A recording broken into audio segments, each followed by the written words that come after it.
বিবিধায়ে প্ৰিয়া বসুমতাই হত্যা কৰিছিল হত্যা কৰাৰ পিছত কিন্তু এতিয়া সেই এইবিলাক কথা আমি এতিয়া সবে জানা কথা কেতিয়া অসমখন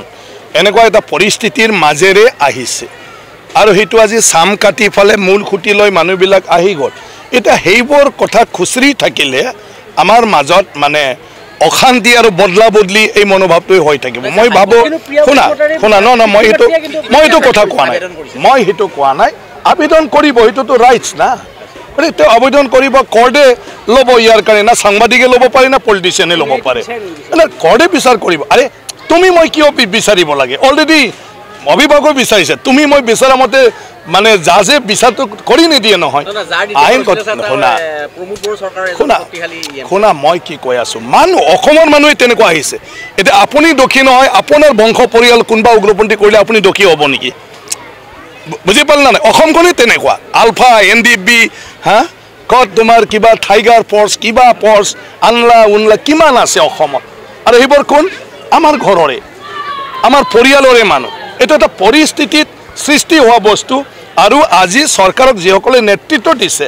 বুজাই বৰাই আলাবাচনাৰ মাধ্যমেৰে তেওঁলোকৰ মূল খুঁটিলৈ ঘূৰাই আনিছে কিন্তু তেওঁলোকৰ আগৰ ঘটনাবিলাক যদি আমি চৰ্চা কৰি থাকোঁ তেতিয়া তেওঁলোকক যদি আমি সন্মান নিদিওঁ স্বীকৃতি নিদিওঁ আকৌ তেনেকুৱা ধৰণৰ পৰিৱেশ ফালে গুচি যাব সেইকাৰণে কৰ্ডে কৰিব সেইটো কৰ্ডৰ কাম কোনোবা যদি ইণ্ডিভিজুৱেলি কাৰোবাৰ ওপৰত কিবা অভিযোগ থাকে কিন্তু আমি সেইটোৰ ওপৰত কমেণ্টছ দি আমি এইটো কিবা কৰিব নোৱাৰোঁ কি কয় তোমাৰ জাষ্টিছ দিব নোৱাৰোঁ গতিকে প্ৰিয়াৰ মাক দেউতাকে কৰ্ডত কেছ দিছে ডেফিনেটলি কৰ্ডে আইনৰ গণ্ডিৰ দ্বাৰা মানে এই ক্ষেত্ৰত মানে কি ধৰণৰ বিচাৰ কৰে দোষী হ'বও পাৰে নহ'বও পাৰে গতিকে এইটো কৰ্ডত আৰু তেওঁলোকৰ কৰ্তৃত্ব এইটো সংবিধানে তেওঁলোকক কৰ্তৃত্ব দিছে তুমি মই কৰ্ডত গৈ কোৱাটো একো ভেলু নাই কৰ্ডত ক'ব আমাৰ জাজে আৰু কৰ্ডত যুক্তি দৰ্শাব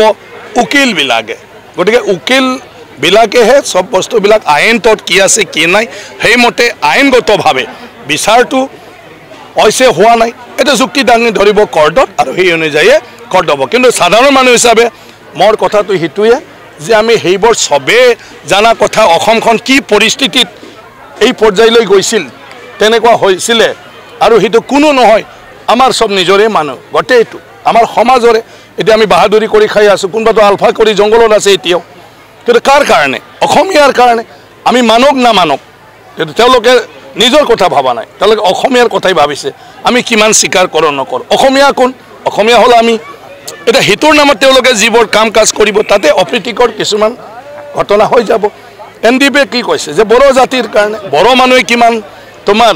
স্বীকৃতি দিয়ে নিদিয়েতো বেলেগ কথা কিন্তু আমাৰ এইটো মানুহ চব আৰু যিবিলাক কাণ্ড কাৰখানা হৈছে এইটোৰ নামতে কিছুমান নহ'ব লগা ঘটনাবিলাক অসমত ঘটি গৈছে কিন্তু সেইটোৱে চাম কাটিবৰ কাৰণে আজিৰ মুখ্যমন্ত্ৰী ডক্টৰ হিমন্ত বিশ্ব শৰ্মা ডাঙৰীয়াই গৃহ মন্ত্ৰণালয়ৰ লগত কথা পাতি ফালে সবকে মূল খুঁটিলৈ আনাৰ কাৰণে ব্যৱস্থা কৰিছে যাহাতে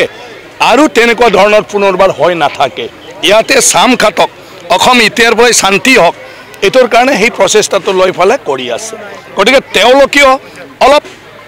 নিজকে সমাজখনে সন্মান দিছে বুলি অনুভৱ কৰিব লাগিব তেতিয়াহে এইটো স্থায়ী হ'ব